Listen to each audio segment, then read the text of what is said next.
Olá, boa noite.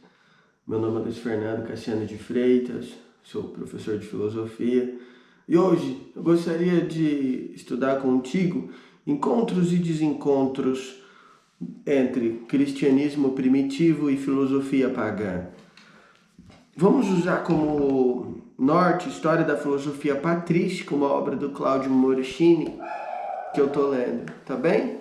O texto me parece extremamente interessante, mas antes de começar analisar esse texto, gostaria de ler uma oração que diz o seguinte: Senhor nosso Deus, luz ardente de amor eterno, concedei que, inflamados na vossa caridade, no mesmo amor, amemos a vós, acima de tudo, e aos irmãos e irmãs, por vossa causa, por Cristo, Senhor nosso. Muito bem? Então, Senhor nosso Deus, luz ardente de amor eterno. Acreditamos que Deus, luz ardente de amor eterno, concedei que, inflamados na vossa caridade, no mesmo amor amemos a vós, no mesmo amor amemos a vós. Acima de tudo, e aos irmãos e irmãs, por vossa causa, por Cristo, Senhor nosso. Muito bem. Esse texto a gente encontra na obra. Eu vou deixar uma bibliografia aqui embaixo, tá bem? Então vamos lá. Encontros e desencontros entre o cristianismo primitivo e a filosofia pagã. Sobre o problema dos contatos entre cristianismo na primeira fase da sua difusão e a filosofia grega, muito já se escreveu. E os elementos sobre os quais se desenvolve a pesquisa já foram bem identificados. Então aqui, contatos entre o cristianismo primitivo na primeira fase de sua difusão e a filosofia pagã. Filosofia pagã a gente vai entender aquela politeísta dos gregos, por assim dizer. Ele se insere, aliás, nas mais amplas temáticas, não somente a da relação entre cristianismo e a cultura grega, mas também a mais estritamente histórica e sociológica da difusão da nova religião, do caminho de Cristo no Império Romano. Do caminho de Cristo no Império Romano. Como é o título de um instrutivo ensaio de Paolo Siniscalco, bastarão, portanto, poucas referências. Com efeito, nos primeiros momentos da difusão do cristianismo, não se pode falar em filosofia patrística.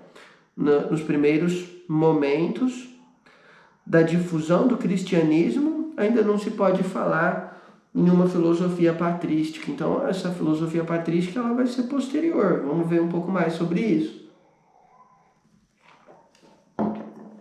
Mas somente de uma aculturação de caráter geral. Porque a filosofia patrística é diferente do pensamento cristão num primeiro momento, porque ela era extremamente dogmática, não era inspirada nas obras dos pagãos, né? Tipo, não se valia do estuário metodológico do Platão, por assim dizer, da metodologia filosófica, né? Para ser mais exato. Caráter geral, a qual compreendia, entre outras coisas e outras coordenadas literárias, também a filosofia. Temos de lidar com elementos esparsos, tirados da filosofia grega. Eles se posicionam no contexto de um discurso que se fazia cada vez mais organizado em polêmica com os pagãos e na tentativa de refletir de modo autônomo, sim, mas com o subsídio dos instrumentos racionais oferecidos pela civilização em que o cristão se encontrava, sobre a revelação, a qual de per si não tinha necessidade de reflexão nem de filosofia. Vamos meditar um pouco sobre esse trecho. Olha lá, temos de lidar com elementos esparsos tirados da filosofia grega. Eles se posicionam no contexto de um discurso que se fazia cada vez mais organizado em polêmica com os pagãos. Se a gente analisar aqui a história do Paulo de Tarso, o Paulo de Tarso seria o apóstolo São Paulo. Quando ele foi pregar, ele enfrentou bastante dificuldade, sabe? Foi discriminado, jogaram ele, salvo engano, num monturo de merda. Teve uns eventos assim, ele passou por uns bocados, Paulo. Então aqui, ó, polêmica com os pagãos. O Paulo de Tarso foi um cara assim que, com foco, sabe? Foco, perseverança. Ele não desistiu diante das adversidades, permaneceu firme no caminho. E ganhou até uns livros lá nas escrituras, né? Tem uns livros escritos por ele. As cartas. Na tentativa de refletir de modo autônomo, sim, mas com o subsídio dos instrumentos racionais oferecidos pela civilização em que o cristão se encontrava, sobre a revelação, a qual de per si não tinha necessidade de reflexão, nem de filosofia por si, não tinha, porque a mensagem de Cristo não encontra respaldo mais na alegorias, ele se valia contava histórias, né? Ele se valia de uma metodologia específica, diferente talvez da metodologia filosófica, que seria mais bem fundamentada, sabe? Mais bem fundamentada, buscando evitar contradição, buscando um raciocínio lógico, sistemático, sabe? O pensamento religioso não necessariamente tem esses atributos Então vamos continuar o texto aqui, ó. Mas a convicção de que a fé não devia ser cega, embora os pagãos exprobassem aos cristãos tal fé, como se fosse uma fé cega. E aí, essa fé cega leva muitas das vezes ao fanatismo, né? Sujeito, uma fé cega. Qual que é a sua opinião a respeito? A fé, ela deve ser cega? Ou ela deve ter um respaldo na razão? Um respaldo, um mínimo de fundamentação boa? Então, vamos lá. Surgiu logo... E a existência e exigências da evangelização num mundo de vasta e profunda cultura tornaram cada vez mais urgente a necessidade de uma adequação por parte dos cristãos, embora no plano teológico se continuasse a desconfiar dela. Então aqui, ó, ao chegar ao coração da pessoa, era necessário se valer de argumentos racionais, porque ele estava lidando com uma galera que já estava acostumada com um pensamento bem fundamentado. Então, se ele pretendia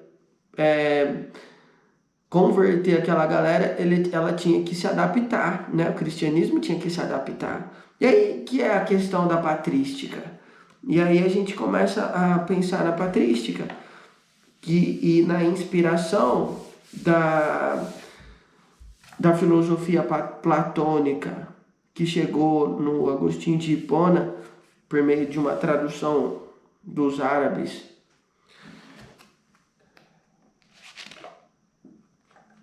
Sobre essa questão, eu gostaria de fazer aqui uma reflexão. Quando se pretendeu evangelizar ali os egípcios, também tinha que se adaptar ali à cultura deles. Por exemplo, lá no Egito tinha uma trindade também, por assim dizer, não tinha? Era o Horus, Osíris e Ísis. E a história desses deuses é semelhante à trindade da nossa fé cristã. Salvo engano, o Horus, ele ressuscita também, sabe? Tem uma coisa assim lá naquele mito. Não vou lembrar especificamente agora, mas é semelhante.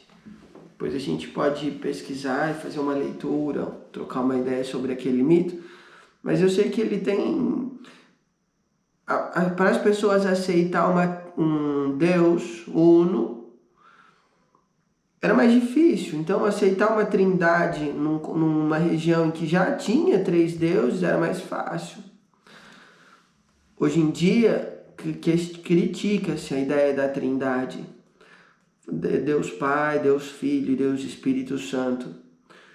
Um todo inteiro no outro, formando um único Deus. Mas alguns entendem que o Espírito Santo não seja nenhuma pessoa, seja uma energia. Mas a trindade, naqueles contextos, para converter os primeiros povos, é interessante observar essa questão. Já tinha uma crença consolidada e ela tinha que ser substituída pela nova crença. E você pensar que a crença antiga tinha 3 deuses e a nova também 3 deuses, era muito mais fácil para as pessoas aceitarem, sabe? Uma trindade, Deus Pai, Deus Filho, Deus Espírito Santo. Então, é isso. Bom, vamos meditar um pouco mais sobre esse parágrafo, porque se a gente for avançar mais, vai aumentar muito o conteúdo e aí não vai ficar tão tranquilo para comentar. Então vamos lá, a filosofia patrística, a gente não pode dizer que ela começa no primeiro momento de difusão do cristianismo. A gente vai falar da filosofia, a gente vai diferenciar o pensamento filosófico do pensamento religioso, sendo certo que o pensamento filosófico se reveste da episteme, da boa fundamentação, ao passo que o pensamento religioso ele se vale da fé no texto das escrituras como uma verdade. As escrituras, vamos pegar as minhas escrituras aqui, como a verdade, como a palavra de Deus. Então a gente não vai questionar o que tem aqui no pensamento religioso, a gente vai interpretar, fazer um trabalho de exegese, mas partindo da premissa de que essa é a palavra inerrante de Deus, essa é a palavra inerrante é que não erra, essa é a palavra de Deus que não erra. Então tudo que está aqui seria a revelação de Deus. Qual seria o trabalho do filósofo? No caso aqui, na patrística, demonstrar racionalmente as verdades da fé. Demonstrar racionalmente as verdades da fé.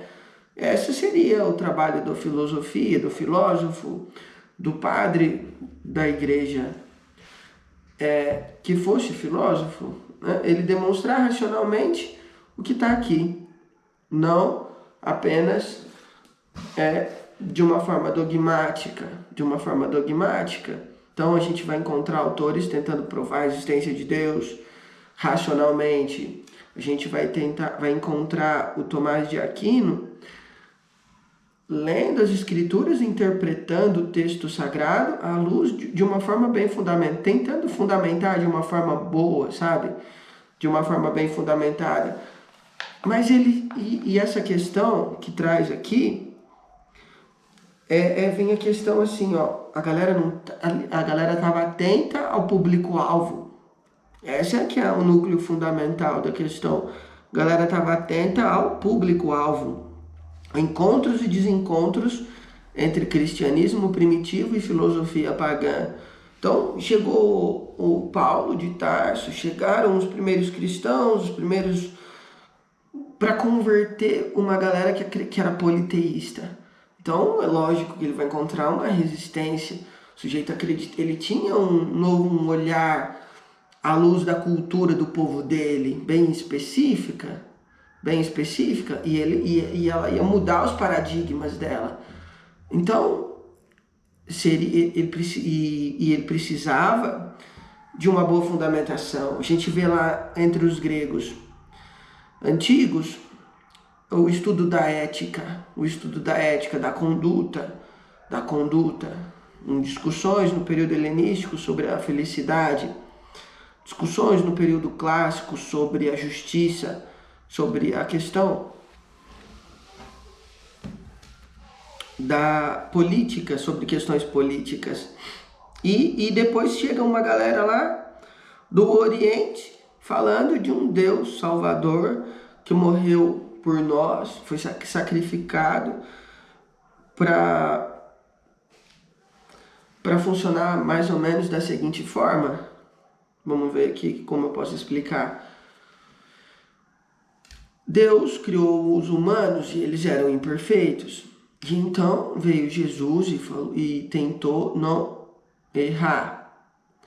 E aí ele foi o único, em tese, acredito, que não errou. Ele não errou. Porque veio Sansão, vieram outros, né, iluminados, indicados por Deus, que pisaram um pouco na bola.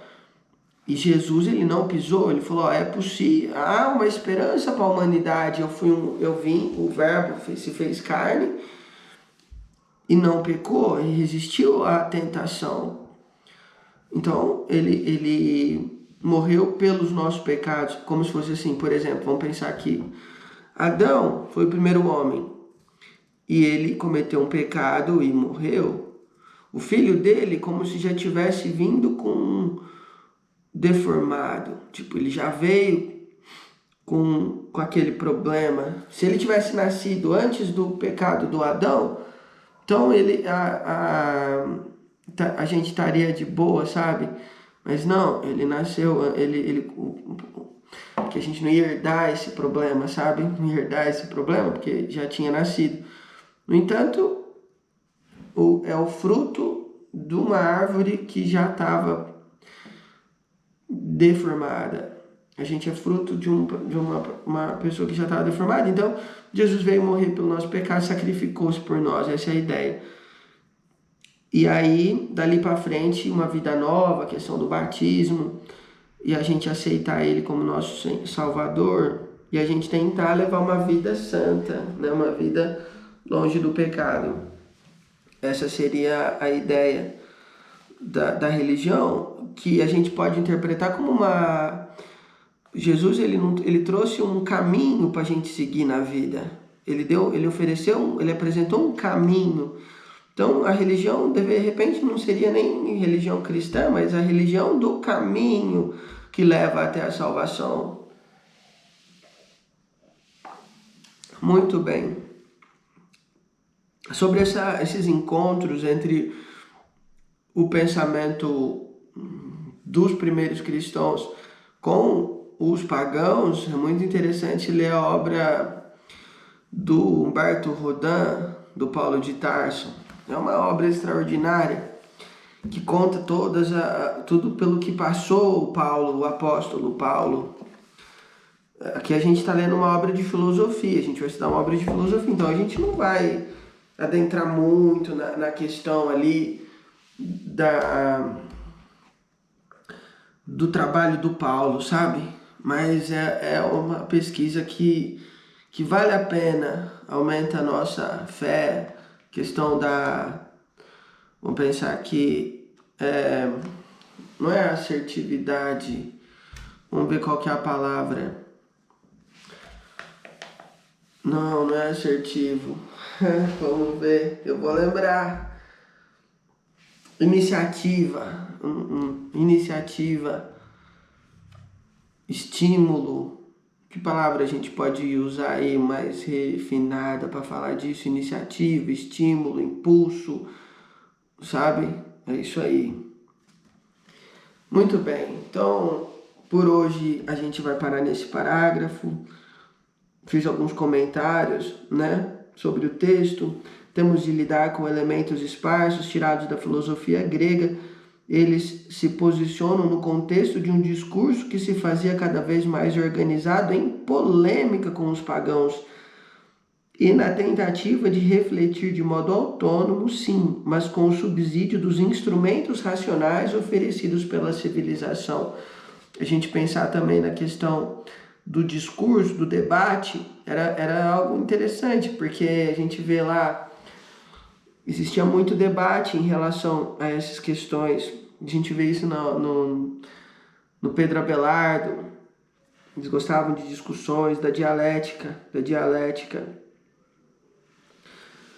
Então é isso.